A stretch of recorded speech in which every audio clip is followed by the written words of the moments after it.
وہ اپنے مٹی سے اٹے ہاتھ اٹھا کر اعلان کرتے، خوش قسمت تو ہم ہیں کیونکہ ہم کارآمد ہیں، زندگی ہم میں سانس لیتی ہے، زندگی ہم میں دھڑکتی ہے۔ میں یہ رقم تمہیں ویسے بھی دے سکتی ہوں، اللہ نے مجھے بہت دیا ہے، لیکن یہ قرض اس لیے تاکہ اسے واپس کرنے کے لیے تم خود کو کارآمد بناؤ، ٹھیک ہے؟ جی ٹھیک ہے۔ اس نے چیک بھی بابا کے اکاؤنٹ میں ٹرانسفر کروا دیا۔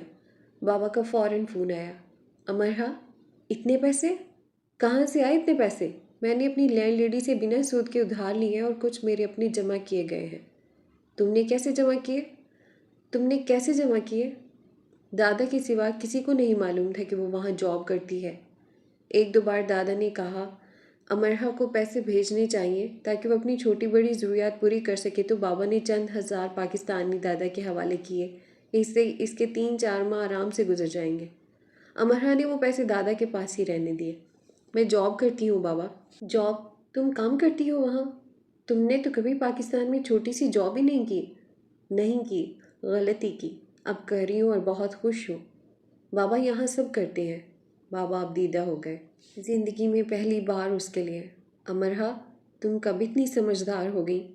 علی اور حماد کو کھیلنے سے فرصت نہیں ہے، اور تم نے مجھے وہاں سے لاکھوں بھیج دیے۔ میں نے تو تمہیں وہاں جانے کے لیے ایک روپیہ نہیں دیا تھا۔ علی اور حماد کو کھیلنے کودنے سے اس لیے فرصت نہیں بابا کہ آپ نے انہیں کھیل کود میں مصروف رکھا ہے۔ ان پر سختی کریں، اگر وہ پڑھنا نہیں چاہتے تو انہیں کوئی ہنر سکھائیں۔ ہم خود ہی تو اپنے بچوں کو ایسے آرام و آسائش کی زندگی دیتے ہیں، ہم خود ہی تو انہیں نکارہ بنا دیتے ہیں۔ بابا خاموشی سے سنتے رہے۔ تمہارے دادا نے کہا تھا تم وہاں بڑی کلاس میں پڑھ رہی ہو۔ مجھے یقین آ رہا ہے کہ تم واقعی بڑی کلاس میں پڑھ رہی ہو۔ مجھے بتاؤ میں اور کیا کروں؟ بابا کی یہ بات مجھے بتاؤ میں اور کیا کروں نے اس کے دل کی دھڑکن تیز کر دی۔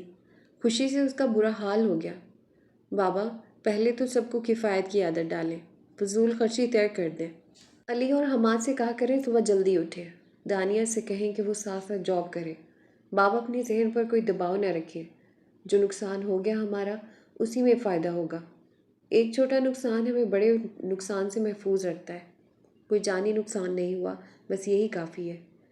آپ بس محنت سے نئے سرے سے اپنا کام کریں، اور میری خواہش ہے کہ آپ یتیم خانے کے بچوں کو بلوا کر انہیں دکان میں بٹھا کر کھانا کھلائیں۔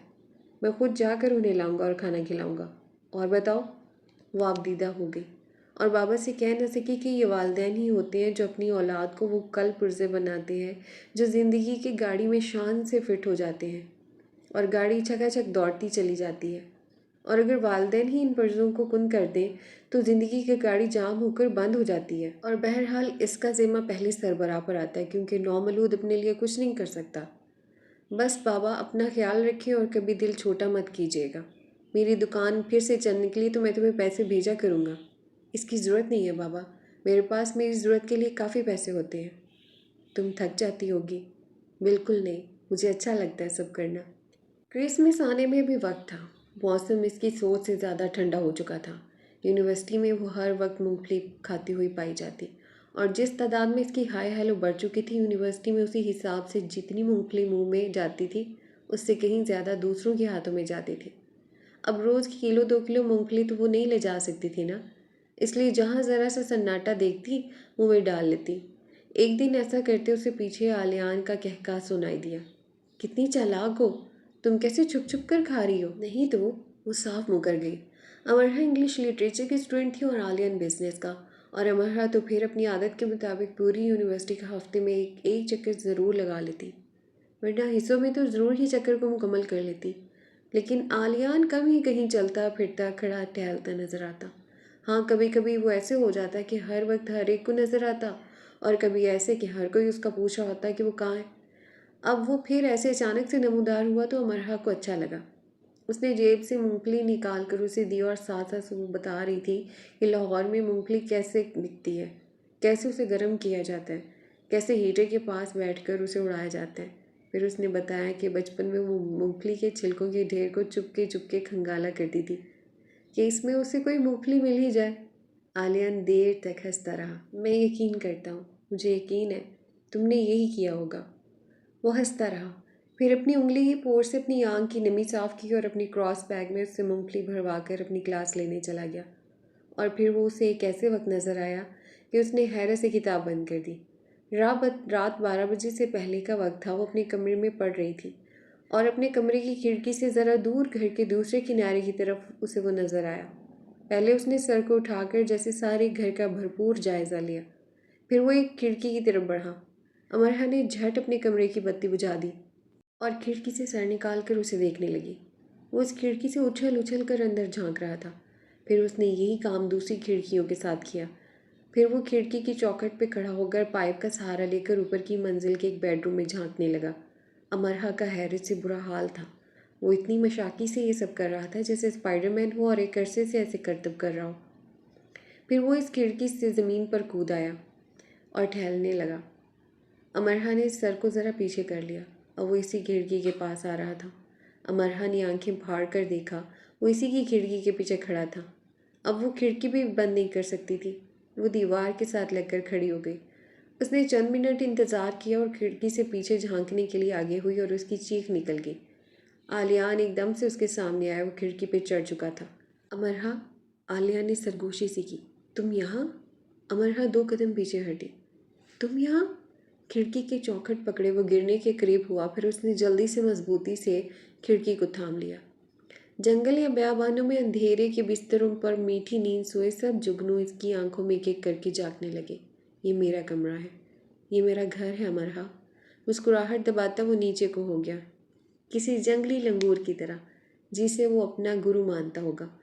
امرہ نے بے طرح حیران ہو کر جیسے جیسے خود کو ہوش میں لانا چاہا، اسے یقین میں نہیں آ رہا تھا کہ ابھی ابھی جو اس نے دیکھا وہ سچ تھا، حقیقت تھا، خواب نہیں تھا۔ اس کا یونی فیلو ایسے اس کے کمرے کی کھڑکی میں آ کر اسے بتایا کہ یہ اس کا گھر ہے۔ اس نے جلدی سے آگے بڑھ کر کھڑکی سے سر باہر نکالا۔ وہ ذرا دور دوسری کھڑکی کی طرف لپک رہا تھا اور بار بار گھڑی دیکھ رہا تھا۔ آخر وہ کیا کر رہا تھا؟ ایسے آدھی رات کے وقت اس کی رہائش گاہ کے گرد پاگلوں کی طرح کود پھاند رہا تھا۔ امرہ نے سر کو ذرا اور آگے کر کے کہا، تم کیا کر رہے ہو؟ جاؤ یہاں سے۔ اس کی آواز پر وہ رک کر اسے دیکھنے لگا جیسے پریوں کے دیس کی کہانی سنتے بچے سر اٹھا کر آسمان کی طرف دیکھنے لگتے ہیں کہ کیا کوئی پری ان کے سروں کے اوپر اڑتی جادو کی چھڑی گھما رہی ہو۔ اگر نہیں تو کیوں نہیں؟ اگر ہاں تو وہ نظر کیوں نہیں آتی؟ اچھا مانو وہ نظر آ گئی۔ وہ نیچے کھڑا اسے دیکھ رہا تھا۔ وہ کھڑکی سے سر نکالے اس پر خفا ہو رہی تھی۔ پاگل ہو کیا؟ آواز کو دھیما رکھ کر وہ چلائی۔ پاگل ہوں میں۔ ملین پاؤنڈ لو اسی ابرو کو اچکا کر مسکراہٹ دبا کر اس نے سر ہلایا۔ اچھا تو یہ تمہارا گھر ہے؟ اپنی دانست میں وہ اسے چڑھا رہی تھی۔ تو پھر سیدھے راستے سے اندر آ کر دکھاؤ۔ اچھا۔ عالیہ نے سینے پر ہاتھ باندھ لیا اور اس کے اگلے حکم کا انتظار کرنے لگا۔ کیا ڈرامہ ہے یہ؟ امرہ پوری قوت سے چلائی۔ اس نے جھرجھری لے کر ڈرنے کی اداکاری کی اور کان میں انگلی گھمانے لگا، پھر سر کو جھکا کر کان کو صاف کرنے کا عمل کیا۔ امرہ کو کافی برا لگا۔ اس نے اپنی اسٹڈی ٹیبل پر رکھا ایک عدد موٹا میگزین اٹھا لیا اور اسے دے مارنے کے لیے بلند کیا۔ عالیان کو برا لگا۔ وہ سنجیدہ ہو کر اسے دیکھنے لگا۔ کیا وہ کھڑکی میں کھڑی جولیٹ ہے اور کیا وہ نیچے کھڑا رومیو؟ ستاروں بھری رات نے وقت کے کان میں سرگوشی کر کے پوچھا۔ وقت نے کندھے اچکائے اور مسکرا کر کہا، انتظار کرو۔ امرہ میگزین اسے دیم مارتی وہ تیزی سے گھر کی دوسری طرف چلا گیا۔ اس نے تقریباً خود کو آدھا کھڑکی سے باہر نکال کر اسے ڈھونڈنا چاہا لیکن وہ نظر نہیں آیا۔ کچھ ہی دیر میں اسے گھر کے اندر سے شور کی آوازیں آنے لگیں۔ رات کے وقت اس طرح کی آوازوں کا آنا عجیب تھا، خاص کر لیڈی مہر کی آواز کا۔ وہ اپنے کمرے سے باہر آئی تو سادھنا بھی اپنے کمرے سے نکل کر آ چکی تھی۔ کیا ہو رہا ہے؟ دیدی کا بیٹا آیا انہیں سالگرہ وش کرنے۔ کب آیا؟ ابھی۔ آؤ اندر چلے۔ سادھنا نے اس کا ہاتھ پکڑ لیا اور دونوں لیڈی مہر کے کمرے میں چلی گئی، اور لیڈی مہر کے بیڈ پر بیٹھا عالیان انہیں منا سا بیک کیک کھلا رہا تھا۔ کمرے کی کھڑکی کھلی تھی، دونوں ایک دوسرے کے ساتھ ایسے مصروف تھے جیسے دنیا میں اکیلے وہ دو انسان ہی موجود ہوں۔ امرہ دیکھتی رہ گئی۔ میرا بیٹا بھی تمہاری یونیورسٹی میں ہی پڑھتا ہے، لیڈی مہر نے اسے ایک بار بتایا تھا۔ یونیورسٹی کو فخر ہے اس پر، اور مجھے اس پر بزنس کے نئے رجحانات اور تاریکیوں پر اس نے جو اسائنمنٹ لکھی تھی اسی یونیورسٹی نے کتابچے کی صورت میں چھاپ کر لائبریری میں رکھا ہے۔ سادھنا نے آگے بڑھ کر لیڈی مہر کو گلے لگایا اور سالگرہ وش کی۔ امرہ بھی آگے بڑھی۔ عالیہ نے جلدی سے کیک چھپا لیا۔ یہ بچا ہوا کیک میں ساتھ لے جاؤں؟ اتنے سے کیک میں بھی تمہاری جان ہے؟ لیڈی مہر بہت خوش تھی۔ نہیں، کیک میں جان نہیں رہی اب۔ مما آپ کو معلوم ہے لوگ آپ کے گھر کو یونیورسٹی میں کیا کہتے ہیں؟ کیا کہتے ہیں؟ شٹل کاک۔ کیسا معصوم انسان تھا نا؟ وہ کیسے سچ اگل رہا تھا؟ کون کہتا ہے میرے وائٹ ہاؤس کو شٹل کاک؟ عالیہ نے امرحا کی طرف دیکھا۔ نہیں، میں نہیں کہتی۔ یونیورسٹی میں پہلے سے یہ شٹل کاک کے نام سے مشہور تھا۔ میں نہیں کہتی۔ امرحا گھبرا گئی۔ یہ دونوں ماں بیٹا کیسے بوکھلا دیتے ہیں؟ عالیان آج رات یہیں رک جاؤ نا۔ وہ اس کے ہاتھ اپنے ہاتھوں میں لے کر بیٹھی تھی۔ عالیان ہنسنے لگا۔ آپ مجھے رہنے کے لیے کہہ رہی ہیں؟ ٹھیک ہے جاؤ پھر۔ وہ اپنا بیگ اٹھا کر کھڑکی کی طرف لپکا۔ امرحا حیرت سے اسے دیکھنے لگی۔ یہ کیا طریقہ ہے آنے اور جانے کا؟ آج میں دروازے کے راستے پر چلا جاتا ہوں۔ عالیان لیڈی مہر سے مل کر کمرے سے باہر آ گیا۔ تمہارا کمرہ کس طرف ہے؟ کیوں؟ مجھے اس کی کھڑکی دیکھنی ہے۔ کیوں؟ اتنے کیوں؟ مجھے دیکھنا ہے کہ اوپر سے نیچے کھڑا میں کیسا لگ رہا تھا۔ جیسے سامنے سے کھڑے لگ رہے ہو۔ کیسا لگ رہا ہوں؟ اف! امرحا کو خاموش ہونا پڑا۔ ادھ کھلے دروازے سے اندر جھانک کر اس نے خود ہی اندازہ کر لیا کہ یہ اس کا کمرہ ہے۔ تم لیڈی مہر کے بیٹے ہو؟ بالکل۔ وہ کھڑکی میں سے سر باہر نکال کر اس طرف دیکھ رہا تھا جہاں کچھ دیر پہلے وہ خود کھڑا تھا۔ لیکن ان کا نام تو مارگریٹ نہیں۔ ایک دم سے عالیان کی مسکراہٹ غائب ہو گئی۔ اس نے جلدی سے اپنی پوچھ سے بیگ اتارا اور جو چنا بنا کیک بچ گیا تھا وہ نکال کر امرحا کے آگے کیا۔ یہ میں نے بیک کیا ہے۔ تم کوک ہو؟ اوکے، میں چلا۔ اس نے ایک دم ایسے ہاتھ چھوڑ دیے جیسے دھیان نہ دینے پر گر گیا ہو۔ امرحا چیخ دباتی کھڑکی کی طرف لپکی۔ نیچے جھانکا۔ پائپ سے جھولتا وہ زمین پر چھلانگ لگا چکا تھا۔ امرحا نے سر کھڑکی سے باہر نکال لیا۔ گڈ بائی کے لیے تھینکس، اب تم سو جاؤ۔ وہ دونوں ہاتھوں کو منہ کے دائیں بائیں رکھ کر تھوڑا سا چلایا۔ گڈ بائی کون کہہ رہا تھا اسے؟ امرحا تو اس بندر کے تماشے دیکھ رہی تھی۔ غصے سے اس نے کھڑکی بند کرنی چاہیے۔ میں نہیں جانتا کہ میں وہاں سے یہاں کھڑا کیسا لگ رہا ہوں، لیکن یہاں سے تم کھڑکی سے جھانکتے ہوئے تھامس کے ہاتھ سے بنی گرل ایٹ ونڈو جیسی لک دے رہی ہو۔ بس تم ذرا غصے میں ہو۔ تھامس کی گرل تو مسکراتی ہے۔ بیگ کو سنبھالتا دونوں ٹانگوں کی تالی بجاتا وہ چلا گیا۔ بندر! اتنے پیارے اسپائڈر مین کو امرحا بندر کہہ کر بڑبڑانے لگی۔ اس کا دیا کیک وہ کچن میں رکھ آئی۔ اس کا کوئی موڈ نہیں تھا رات کے اس وقت کیک کھانے کا، لیکن عالیان کے اس طرح آنے کے بارے میں وہ نہ چاہتے ہوئے بھی رات گئے تک سوچتی رہی۔ یہ اس کا گھر ہے؟ یعنی عالیان میں لیڈی مہر کا وہ بچہ ہے جسے انہوں نے پالا ہے؟ عالیان سے مل کر اسے کبھی یہ گمان نہیں ہوا تھا کہ وہ بھی ایک ایسے ادارے میں رہا ہے جہاں بے سہارا اور ناجائز بچے پرورش پاتے ہیں۔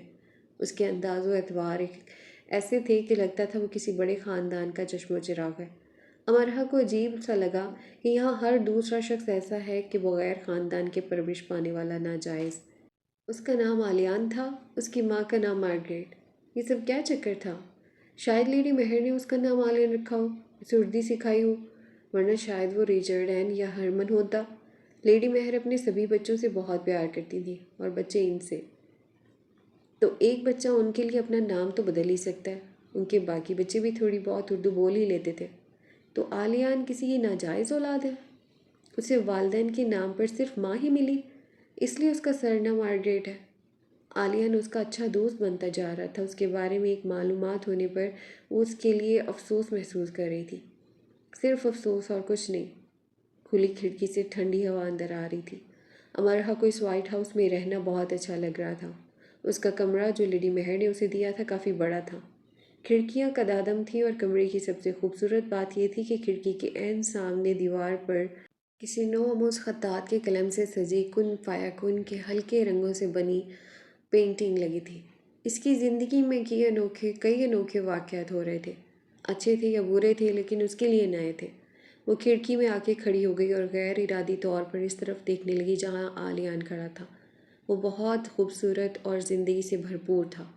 جس فرینچ انداز سے وہ خفا ہوتا تھا وہ اس کا ٹریڈ مارک تھا۔ فرانسیسیوں کو سیکھنا چاہیے کہ خفا کیسے ہوا جاتا ہے۔ لیکن امرحا یہ نہیں سوچ رہی تھی کہ وہ کتنا خوبصورت اور زندگی سے بھرپور ہے یا یونیورسٹی اس کے لکھے کو کتابی شکل میں لاتی ہے۔ وہ تو اس کے ناجائز ہونے کے بارے میں سوچ رہی تھی، کس قدر کراہت سے۔ اگلا سارا دن ڈور بیل بجتی رہی۔ لیڈی مہر کے ان بچوں کی طرف سے دنیا بھر سے تحائف آتے رہے۔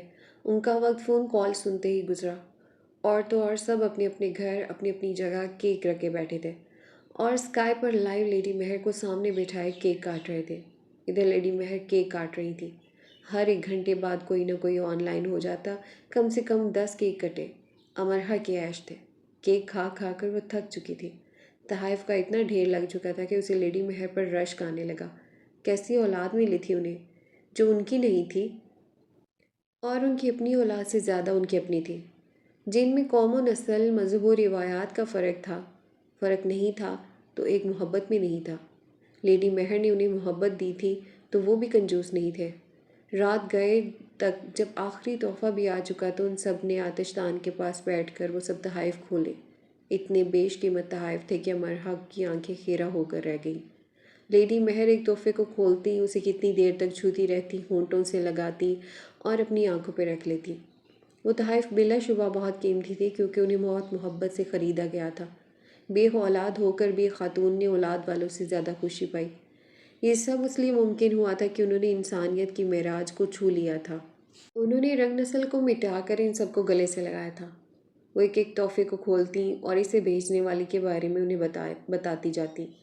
دیکھو ذرا مورگن کو، اتنی مہنگی گھڑی مجھے بھیج دی، مجھے اس کی ضرورت ہے یا اسے؟ اب میں کچھ کہوں گی تو ناراض ہو جائے گی۔ ہر سال مجھے پہلے سے مہنگا تحفہ دیتی ہے، پارٹ ٹائم جاب کرتی ہے۔ جب گھر آیا کرتی تھی تو میرے دائیں کان کے ساتھ اپنا بائیں کان جوڑ کر سویا کرتی تھی، اور اگر سوتے میں اس کا سر کھسک جاتا تو اٹھ کر پھر سے میرے کان سے کان ملا کر سو جاتی۔ جانے اسے کیا خبر تھا، کہتی تھی رات میں خوابوں میں جو کچھ بھی آپ سنتی ہیں میں بھی وہ سننا چاہتی ہوں، اور اگلے دن اٹھ کر مجھے بتایا کرتی تھی کہ مجھے آنے والے سارے خواب اس نے بھی سنے ہیں۔ ساتھ ساتھ لیڈی مہر اپنی آنکھوں کی نمی صاف کرتی رہیں۔ یہ باتیں سن کر جان کر امرحا کو لگ رہا تھا اس نے ملک نہیں بدلا، دنیا ہی بدل لی ہے۔ کیا دنیا میں لیڈی مہر جیسے لوگ بھی ہیں؟ یہ ڈینس نے خود بنایا ہے۔ انہوں نے لکڑی کی نفیس تختے کو اس سب کے سامنے کیا۔ تختے پر ایک تصویر کھدی جس میں ایک عورت کرسی پر بیٹھی ہے، اس کے سر پر فرشتوں کا حالہ چمک رہا ہے، اور 10 بچے اس فرشتہ سفت خاتون کے سامنے بیٹھے اسے محبت بھری نظروں سے دیکھ رہے ہیں۔ یہ دیکھو کیا بنا ڈالا ڈینس نے مجھے۔ آج کل جرمنی میں ہوتا ہے، اپنا بزنس کر رہا ہے اور ایک NGO بھی چلا رہا ہے۔ یہ 12 سال کا تھا جب ایک رات میرے پاس رہا تھا۔ رات کے کسی پہر اپنے بستر سے نکل کر میرے بیڈ کے قریب آ کھڑا ہوا۔ نہ جانے کب تک کھڑا رہا۔ اچانک میری آنکھ کھلی تو میں نے دیکھا یہ میرے پاس کھڑا مجھے ٹکٹکی باندھے دیکھ رہا ہے۔ کیا مجھ سے زیادہ کوئی عورت اس کرۂ زمین پر ایسی خوش قسمت ہوگی جسے اس کی اولاد راتوں کو ایسے اٹھ اٹھ کر محبت سے دیکھتی ہو؟ بہت دیر تک لیڈی مہر سب کی باتیں کرتی رہی، پھر امرحا انہیں ان کے کمرے میں لے آئی۔ بیڈ سائڈ ٹیبل پر ایک چھوٹی سی تصویر فریم میں رکھی تھی، وہ پہلے وہاں موجود نہیں تھی۔ یہ آلیہ نے دی ہے۔